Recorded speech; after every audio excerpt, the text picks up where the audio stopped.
네, 이제 의료 법규 기출문제 오늘 두 번째 날이죠. 그래서 오늘은 2005년, 2006년, 2007년도에 서울에서 출제됐던 문제들 가지고 살펴보도록 하겠습니다.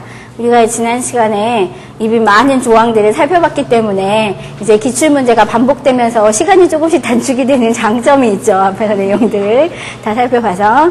예, 먼저 이제 출제 유형을 그 법 종류하고 내용별로 이제 정리한 표가 있지. 그래서 2005년 서울에는 전염병 예방법하고 의료법, 그 다음에 지역보건법에서 문제 수가 많이 출제가 됐었죠. 그래서 이게 그 해마다 출제 유형들이 약간씩 바뀌어. 이 중심 법에서 많이 나오는 때가 있는가 하면 주변 법들에서 골고루 막 출제가 되는 경우들이 있는데 2005년에는 이제 중심에서 주로 많이 나왔던 그런 유형을 보였었고요. 문제, 그 대신 이제 각각 법에서 나오는 것들 보면은 그래도 굉장히 다양하게 내용들이 나왔습니다. 그래서 전염병 예방법 같은 경우에 예방접종 심의위원회 문제가 나왔었고, 이제 1군 전염병의 종류, 그 다음에 이제 1군 유행 시의 방역 조치하고 관련된 거, 그 다음에 예방접종 대상, 이런 문제들이 나왔었고, 의료법에서도 기록 보관 연수, 그 다음에 이제 품위 손상 행위의 범위, 그 다음에 우리 왜 비급여로 받는 의료 보수에 대한 신고, 그리고 요양병원의 입원 대상, 이런 것들이 나왔습니다. 지역보건법에서는 지역보건법 목적이 문제에 잘 안 나오거든, 원래. 근데 여기서 지역보건법 목적의 내용을 묻는 문제가 나왔었고, 그 다음에 지역보건의료 심의위원회도 사실 문제에 자주 출제되는 부분은 아닙니다. 근데 이 부분에서 문제가 나왔었죠. 나머지는 뭐 보건소의 업무나 보건의료원의 정의 같은 건 우리가 잘 알고 있는 내용이고, 응급의료에 관한 법률에서 설명해야 하는 그런 내용, 그 다음에 검역조사죠. 검역법에서도 주로 검역병의 종류나 뭐 감시기간, 격리기간 같은 문제는 잘 나오는데 이 검역조사 자체하고 관련된 문제는 사실 그렇게 많이 나오지 않는 편이거든요. 근데 이 검역조사 내용이 이제 나왔었고, 이제 학교환경위생 정화구역의 범위가 나왔었습니다. 일단 이제 문제를 한번 살펴보면은 1번에 예방접종 심의위원회의 기능이 아닌 것은 이라고 묻고 있는데, 쭉 지문을 보면은 답을 어디서 제시하고 있느냐면 예방접종 피해보상심의위원회의 심의 내용에서 제시하고 있는 것을 알 수가 있어요. 그래서 항상 이렇게 둘이 같이 나오는 애들은 내용을 비교해서 알고 있어라 라고 이야기를 했었죠. 이제 예방접종 심의위원회하고 예방접종 피해보상심의위원회는 일단 어디에 설치됐는지 알아야 되지.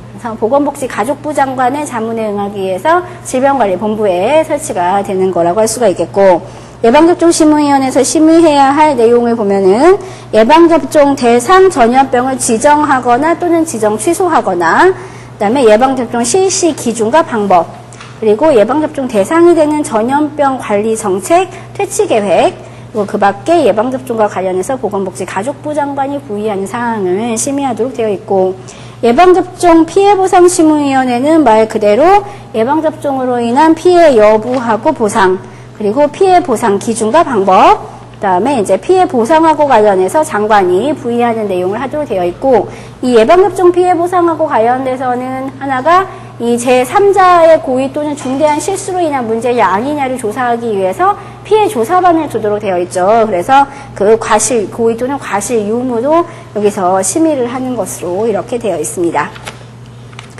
그다음 이제 2번 문제를 보면은 방사선사의 업무가 아닌 것은으로 되어 있어서, 이건 우리 의료기사 등에 관한 법에서 이제 그 시행령 수준까지 문제가 내려간 거죠. 보통 이제 의료기사 등에 관한 법에서는 의료기사의 종류라든가, 또는 그 의료기사 종류에 따른 정의, 그 다음에 뭐 의무기록사나, 안경사, 뭐 보통 이제 그런 식으로 해가지고 그 주로 범위를 묻는 문제가 많이 출제가 되거나, 또는 뭐 면허 취소 사유, 이런 것들이 주로 나오는데, 이제 여기서는 그 의료기사의 종별 업무의 범위를 묻고 있습니다. 그래서 의료기사 종별 업무의 범위는 의료기사 등에 관한 법률의 시행령에 되어서 대통령령으로 정한다라고 이렇게 되어 있고요.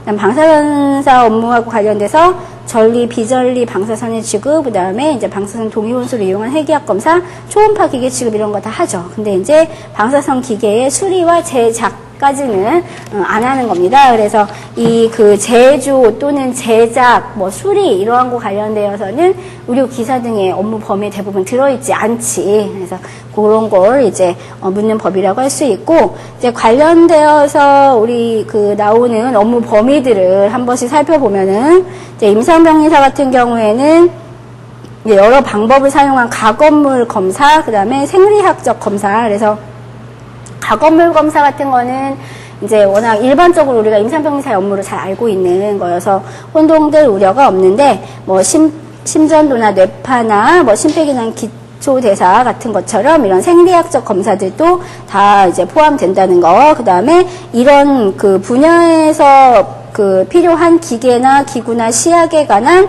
보관, 관리, 사용, 가건물의 채취, 그 다음에 검사용 시약의 조제, 그 다음에 혈액에서 체열, 제제, 제조, 조작, 보존, 공급 이런 업무들이 이제 들어가기 때문에 이제 이런 거 같이 알아두고 이제 임산병리 같은 경우에는 뭐 체열은 하지만 뭐 수혈은 하지 않는다 뭐 그런 거 주의해서 봐두라고 이렇게 얘기를 했었죠.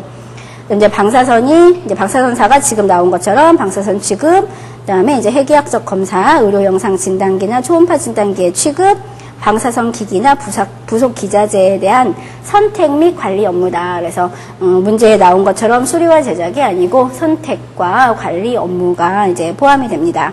그다음에 이제 물리치료사는 온열치료나 전기치료, 강선치료, 수치료, 그다음 기계나 기구치료, 그다음에 이제 마사지, 기능훈련, 신체교정운동, 재활훈련, 이에 필요한 기기나 약품을 역시 사용하고 관리하는 것, 기타 물리요법적 치료가 이제 들어가겠고, 작업치료는 뭐 습관적인 계속 동작으로 물체를 만들거나 기구를 사용하도록 하는 훈련이 이제 들어간다.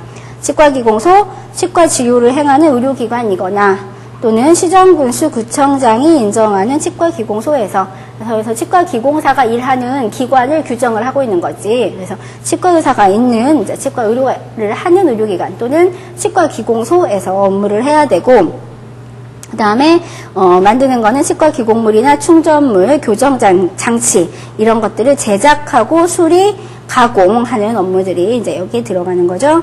그다음에 치과의생사는 치석제거나 치아의식증 예방을 위한 불사도포, 그다음에 예방과 위생에 관한 업무를 담당을 하고, 그다음에 진단용 방사선 발생 장치가 있는 기관에서는 촬영 업무를 한다. 의무기록사, 그래서 여러 가지 의무기록에 대한 유지, 관리, 확인하는 업무를 이제 하고 있고, 안경사는 시력 보정용 안경은 조제 판매하고 컨택트 렌즈는 판매만 한다. 그다음에 안경 도수 조정을 위한 시력 검사 하는데 약물을 이용하거나 또는 자동 굴절 검사 기기가 아닌 기기로는 검사할 수 없다.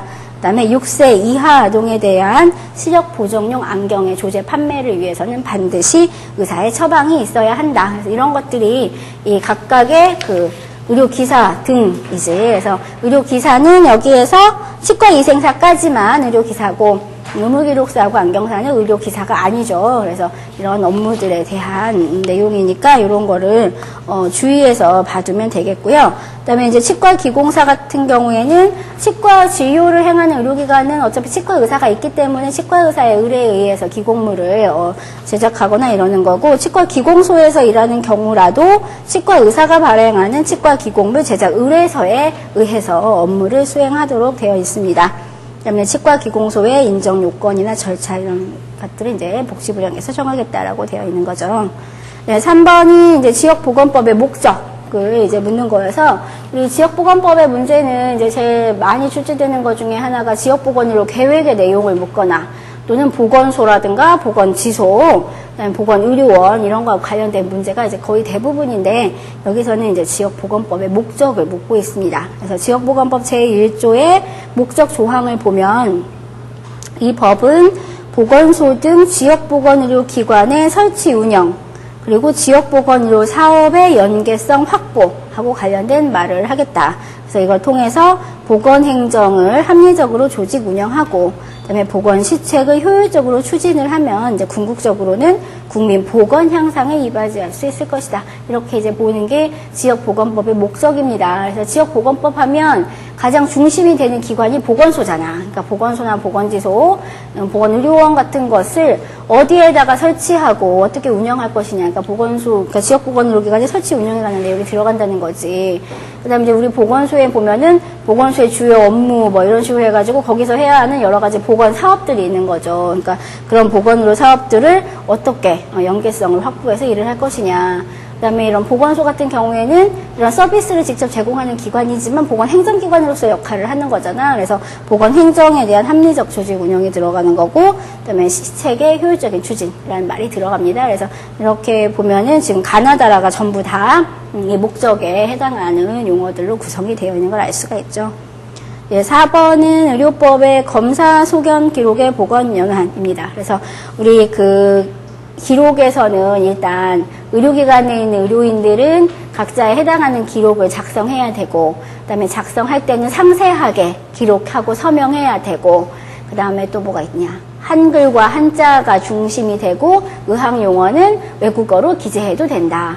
그 다음에 뭐, 마이크로필름이나 광디스크의 원본대로 수록 가능하고, 촬영한 경우에 촬영한 자의 서명과 날인이 있어야 된다. 뭐 이런, 그 다음에 전자의무기록도 가능하고, 전자의무기록을 할 경우에는 그 필요한 장비나 시설을 갖추어야 하고, 전자의무기록에 기록된 개인정보를 유출할 경우에 5년 이하의 징역 또는 2천만 원 이하의 벌금에 처한다. 뭐 이런 내용들이 기본적으로 들어있고, 그 다음에 또 한 영역이 각각의 기록에 기록되어야 할 내용들이 있었지. 그래서 진료기록부, 조상기록부, 간호기록부 해가지고 그 기록될 내용들 제시되었고, 그 다음에 하나가 이 보관 연한이죠. 그래서 그런 내용들 중에서 가장 문제 많이 나오는 거는 이 기록 연한에 관한 문제가 제일 많이 나오지. 그래서 보면은 가장 길게 보관해야 되는 게 진료기록부하고 수술기록이 10년 동안 보존해야 되고, 그 다음에 환자 명부하고 간호기록하고 검사 관련 기록이 5년 동안 보존하고, 진단서 같은 부분이 3년, 처방전이 2년 보존하도록 되어 있었죠. 그러니까 여기서는 이제 검사 소견 기록이니까 5년을 이제 답을 하면 되겠습니다. 그 다음에 5번에서는 이제 검역법에서 운송수단의 검역조사 내용이 아닌 것은을 묻고 있습니다. 그래서 일단 검역조사는 누가 해요? 검역소장이 하도록 되어 있는 거고, 그 다음에 국내에 도착하거나 국내에서 출발하는 모든 운송수단이 검역조사의 대상이 되는 거지. 그래서 이 검역조사의 대상이 되는 운송수단들은 검역소장으로부터 검역조사를 받고, 검역증 또는 임시검역증을 교부받아야지만 출발 또는 도착할 수 있다고 되어 있었죠. 그 다음에 검역조사의 일부 또는 전부를 생략할 수 있는 경우들이 있었어. 그래서 하나는 우리나라에서 출발하는 운송수단의 경우에는 검역 전염병 우리나라에 유행하지 않고 보건복지가족부 장관이 검역조사를 해야 한다고 인정하지 않으면은 일단 생략이 가능하고, 그 다음에 우리나라에 잠시 들르면서 사람이나 물건 아무것도 내리지 않고 뭐 서류라든가 고장에 대한 신고라든가 뭐 기름이나 물품에 대한 공금이라든가 이런 경우에는 생략 가능했었고, 그 다음에 군용 운송수단의 경우에는 그 운송선을 주재하는 군의가 자기 병원에 환자나 사망자가 없고 뭐 쥐나 뭐 이런 게 없고 출발했던 곳에 검역 전염병이 없었다는 것을 증명하면은 검역 조사가 생략이 됐지. 그래서 이런 것들이 이제 검역 조사의 과정하고 관련된 내용이고, 이제 실제로 이제 검역 조사를 할 때 어떤 내용을 조사하느냐 하고 관련된 내용은 일단 운송수단의 위생 상태에 관한 경과와 현황, 그 다음에 승무원과 승객, 그 다음에 승무원 또는 승객의 소지품, 화물, 식료품, 음료수, 선용품, 그리고 검역 전염병을 옮기는 쥐벌레의 유무와 번식 상태, 이런 것들이 이제 검역 조사의 내용에 해당하는 거죠. 우리 이제 지문에서 이거하고 관련이 없는 걸 찾으면 승객의 예방 접종 여부가 답이 되겠습니다. 그다음 이제 6번은 의료인의 품위 손상 행위를 묻는 거죠. 그래서 우리 의료인의 품위 손상은 자격 정지하고 관련이 있는 그런 항목들이 되겠습니다. 그래서 이런 문제는 상당히 어렵다 그랬어. 왜냐면은 자격 정지 사유를 물은 게 아니라 자격 정지 중에 또 품위 손상을 묻고 있는 거기 때문에 이게 품위 손상으로 인한 자격 정지인지 아니면은 품위 손상이 아닌 자격 정지인지를 판단하기가 상당히 까다로운 그런 문제가 되겠습니다. 그래서 일단 그 품위 손상하고 관련돼서는 내용이 시행령에 제시가 되어 있는 거죠. 그다음에 그 품위 손상 행위 내용들을 보면은 일단 학문적으로 인정되지 않은 진료 행위 또는 조산 행위 또는 간호 행위들이 있고, 그다음에 이제 비도덕적인 진료 행위죠. 그러니까 비학문적 비도덕적인 진료 행위들이 들어가는 거고, 그다음에 거짓 또는 과대 광고 행위가 들어가고요. 그다음에 불필요한 검사 투약 수술 등 지나친 진료행위니까 이게 과잉진료에 해당하겠지. 그 다음에 부당하게 많은 진료비를 요구하는 행위. 그리고 직무하고 관련해서 부당하게 금품을 수수하는 행위. 그리고 다른 의료기관을 이용하려는 환자를 영리 목적으로 자신이 종사하거나 또는 개설한 의료기관으로 유인하거나 유인하게 하는 행위. 그리고 자신이 처방전을 발급해준 환자를 역시 영리 목적으로 특정 약국에 유치하기 위해서 약국 개설자나 약국에 종사하는 자와 담합하는 행위, 이런 것들이 이제 품위 손상 행위하고 관련이 됩니다. 그러니까 6번 지문에서는 비도덕적 진료행위 맞고, 그 다음에 인터넷을 이용한 과대 광고가 그 세 번째 거짓 또는 과대 광고 행위하고 관련이 있죠. 그 다음에 이제 약국과 담합하는 행위 들어있고, 과잉치료 들어있습니다. 그래서 가나다라가 전부 다 품위 손상 행위에 해당한다고 볼 수가 있습니다. 이제 7번 문제는 이제 전염병 예방법에서 1군 전염병의 종류를 묻는 거죠. 그래서 보면 유행성 이하선염은 2군이고, 그 다음에 호전성 면역결핍증 3군, 사스는 4군, 그 다음에 장출혈성 대장균 감염증이 1군 맞고, 결핵은 3군에 해당합니다. 그래서 일단 이렇게 전염병의 종류를 물을 수도 있고, 그 다음에 정의를 물을 수도 있다고 했죠. 그래서 1군 전염병은 전염 속도가 빠르고 국민 건강에 미치는 위해 정도가 너무 커서 발생 또는 유행 즉시 방역 대책을 수립해야 하는 전염병이다. 그래서 종류에는 6가지 종류가 들어간다. 그래서 콜레라, 페스트, 장티푸스, 파라티푸스, 세균성 이질, 장출혈성 대장균 감염증이에요. 그래서 여러분들은 당연히 다 외우고 있을 거라고 생각하고, 그다음에 1군은 여러 가지 조항에서 다양하게 걸린다고 그랬지, 기타 신고 의무자가 신고해야 할 대상도 1군 전염병에 해당하는 거고, 그다음에 시설격리에서도 1군이 나오고, 그다음에 또 검역 조치잖아. 공무원이 승선 또는 탑승해서 뭐 하는 거기서도 1군이 해당 사항이 있고, 또 1군이 어디서 나오느냐. 1군에 대한 방역 조치 또는 예방 조치 할 때도 1군이 나오죠. 그래서 1군을 가지고 문제를 만들 수 있는 경우가 되게 많지. 그다음에 업무 종사 일시적 제한에도 1군이 나오잖아. 그래서 1군은 다양하게 여러 조항에서 사용을 하고 있기 때문에 이 1군에 해당하는 내용은 당연히 알고 있어야 되는 거죠. 다음 8번이 이제 1군 전염병 환자의 방역 조치를 담당하는 자예요. 그래서 이거는 방역이냐 예방이냐 일단 그것만 가지고도 답이 나온다고 했어요. 그래서 방역이 나오면 시장군수구청장이고, 예방이 나오면 시도지사 또는 시장군수구청장이 답이 되는 거죠. 그래서 여기서 문제에서 방역이라는 말을 썼기 때문에 답은 바로 시장군수구청장이 나오면 되겠습니다.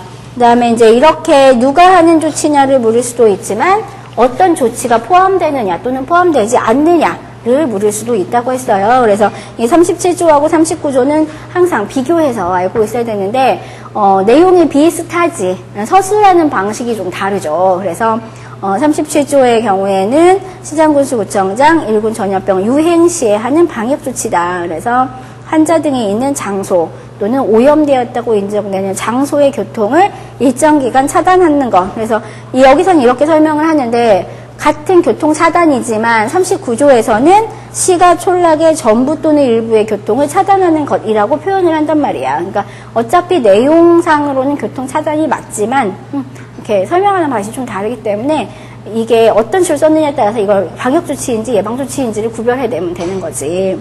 그 다음에 전염병 병원체에 감염된 의심이 있는 자를 적당한 장소에 일정 기간 격리시키는 건 있고, 그 다음에 전염병 병원체에 오염되었거나 오염된 의심이 있는 물건의 사용, 접수, 이전, 유기, 세척을 금지하거나 그 물건을 소각하거나 폐기 처분을 하는 것, 병원체에 오염된 장소에 대한 소독이나 기타 필요한 조치를 명하는 것, 일정한 장소에서의 세탁을 금지하거나 또는 일정한 장소에다가 오물을 처리하라고 명령하는 것, 이런 것들이 1군에 해당하는 방역 조치라고 할 수가 있겠습니다. 반면에 이제 예방 조치는 시도지사 또는 시장군수구청장이 예방상 필요가 있을 때 하는 거죠. 그래서 지금 나온 것처럼 시가 촌락의 전부나 일부의 교통차단, 흥행이나 집회나 재래나 이런 다수인이 집법하는 것을 제한하거나 금지하는 것, 또는 건강진단, 시체 검안, 그 다음에 전파의 위험성 있는 음식물에 대한 판매 접수 금지, 폐기 처분 같은 거,